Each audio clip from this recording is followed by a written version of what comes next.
Roxo Media House.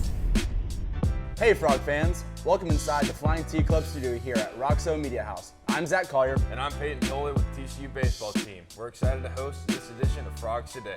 We have a lot to talk about as the football team starts practice and our basketball programs are headed abroad. Plus, the Big 12 is expanding and we'll recap last week's Flying T Club event. Today's show starts with a quick word from our sponsors. Stay tuned. At Higginbotham, we put people first.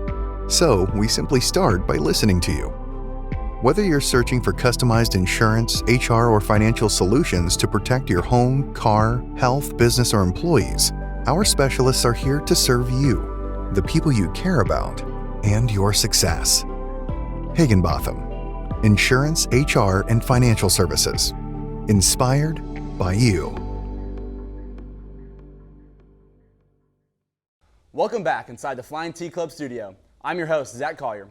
We are just 4 weeks away from the start of the TCU football season. The Frogs are hosting Colorado and Deion Sanders. The guys have been working hard all summer, gearing up for the season. Expectations are high as the Frogs look to make a return to the Big 12 title game and another deep run in the college football playoffs. One of the team's defensive leaders says he can't wait to watch the team's offense. Gosh, I keep telling the guys on offense, I'm like, yo, this offense is insane. Coach Browse came in and, he threw a lot at the guys, and they're learning a new offense. So at times they were struggling. But just from my standpoint, there's arc and tackles, there's arc and tight ends. You have to fit off a tackle for the quarterback. If the quarterback pulls it, I'm trying to fit there if I get underneath the tackle, and then he still has a tight end to throw it to in the flat. Oh, keep in mind that they're running stretch the other way with only 4 of our inside guys going because we run a 3-3. So, that defense or that offense is just really, really tough to stop. And I think once our offense starts believing in it more, it's going to be lights out. So I'm really, really excited for our offense. In all honesty, it's going to be crazy. Yeah. Our sports programs will need to get used to Colorado's high altitude as the newest members of the Big 12 Conference. We will be playing each other every year beginning in 2024. And there are rumors about the Big 12 adding even more teams. Here's what some of our coaches and other TCU athletes think about this expansion.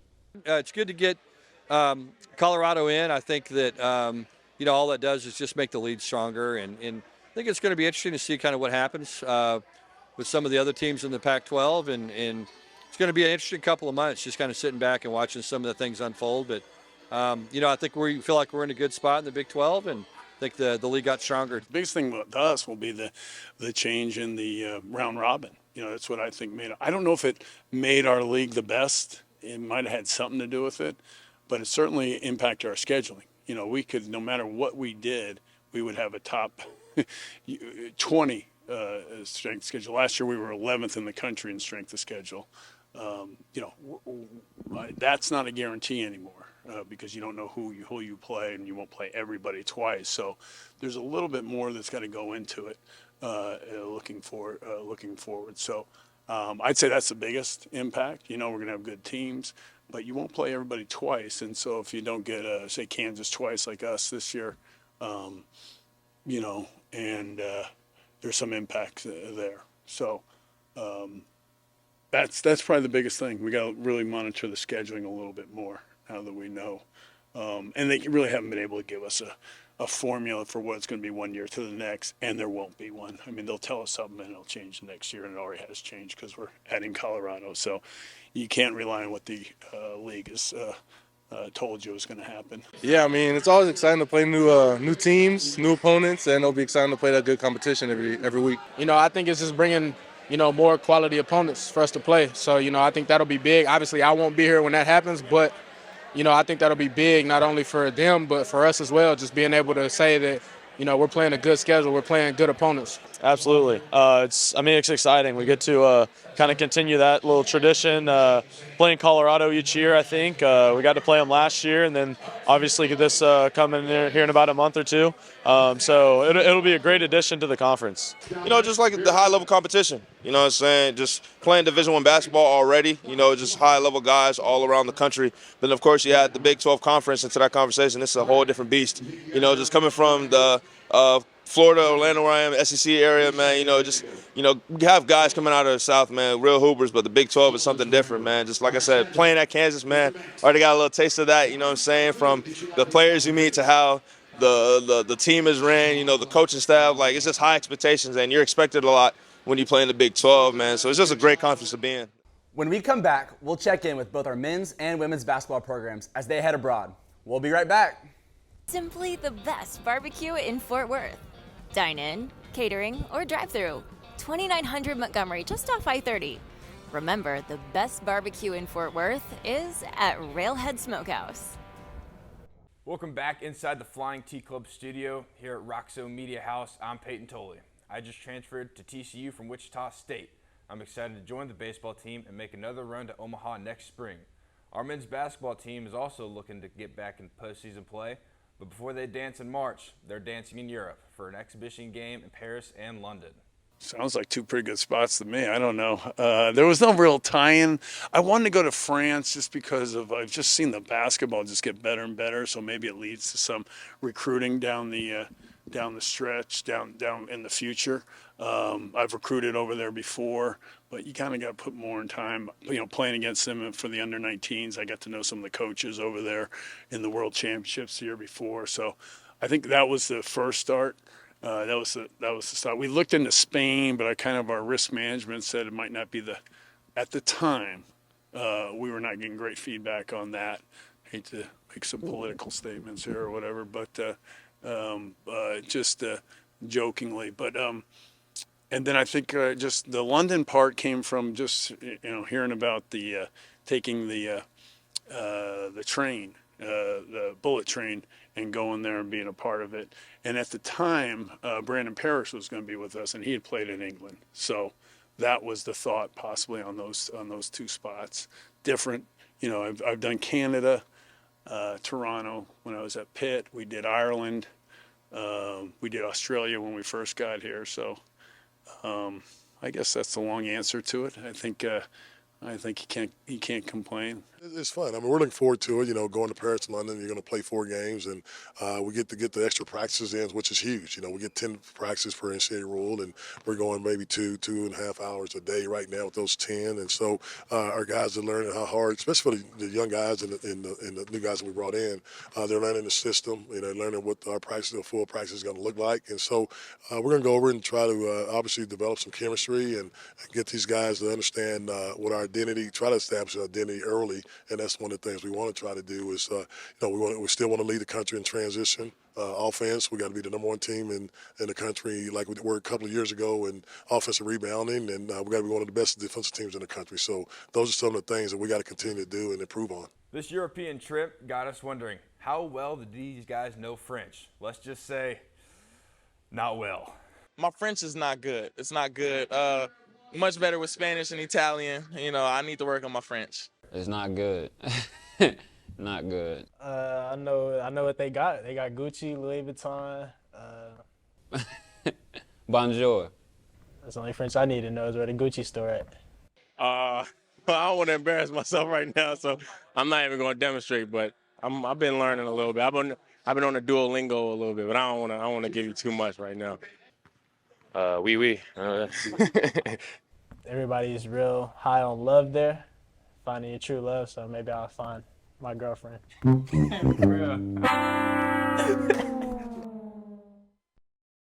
Looks like the guys need to take a course in French this semester.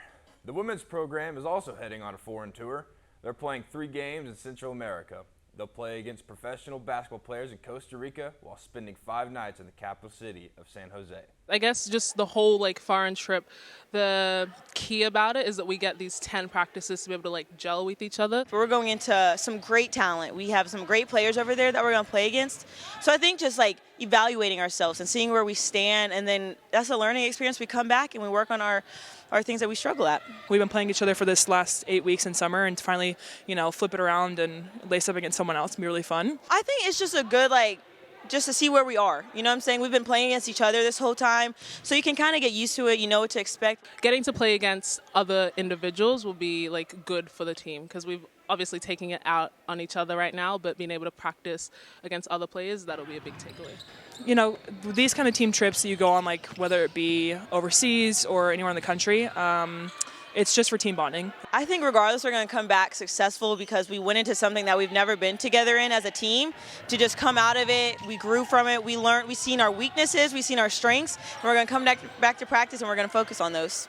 And then also just get to lay on the beach with, our friends and hang out and as a team and really just connect and bond and spend, 7 days of just time together, which would be fun.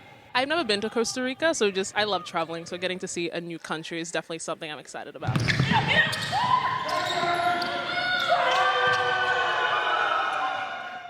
We wish both teams good luck. Hey, when does the baseball team get to travel out of the country? I need to talk to Coach Salas about that. We'll be right back. John's Grill is the newest venture from John Bonnell and the Bonnell's Restaurant Group. A ranch-to-table concept featuring food, beer, and spirits from around the great state of Texas. Our menu is designed by Chef Sean Alvarez and features 2 chef-inspired burgers, the Fatty and the Flatty, plus a brisket menu perfect for your casual night out. Fast casual service in a fun, relaxed, family-friendly environment, featuring 11 big screen TVs for you to catch the big game on. Our mixology team has created a craft cocktail and beer menu featuring local spirits and brews from across Texas. John's Grill, home of the Players Club show each week, 2905 West Berry Street in Fort Worth, or online at johnsgrill.com. The Flying T Club provides the everyday TCU fan and alum the ability to specifically support TCU student athletes. Flying T Club offers 3 levels of memberships. The Flying T Club is a nonprofit organization supporting the brand development of TCU student athletes through a series of unique event-based networking opportunities, which are exclusive to our members. These events provide a great social engagement tool for our members and student athletes alike. Follow them on Instagram at Flying T Club or online at flyingtclub.com. Finally today, we want to thank everyone who supports the Flying T Club. We had an amazing night last week getting to meet so many Horned Frog fans. The Flying T Club is a nonprofit charity that provides NIL opportunities to TCU student athletes while partnering with other local nonprofits that make a difference in our community. Our coaches say the partnership, it's a game changer for our programs. It allows us to be able to offset a lot of the costs that our scholarships aren't able to cover. And so really, I know we've kind of said it a bunch, but if people like winning, man, invest in the Flying T Club and NIL, because, for our guys, it's a matter of being able to tell them, hey, you're not going to have to come out of pocket for paying for school, which is what we're trying to get with everybody. I've told a lot of people, this is the most important job that I've ever had relative to TCU athletics and the impact, because NIL is, it's about roster improvement, it's about roster stability, and it's about being able to retain older players, because older players are better players. And we're also doing a lot of good things through the community. So, I feel like it's the most important job I've had related to TCU. Please consider supporting the Flying T Club to help us continue to compete at the highest level. And thanks, as always, for supporting TCU athletics. And thanks to everyone behind the scenes here at Roxo Media House for allowing us to host this week's show. It's been a blast. Until next week, go Frogs! Roxo Media House.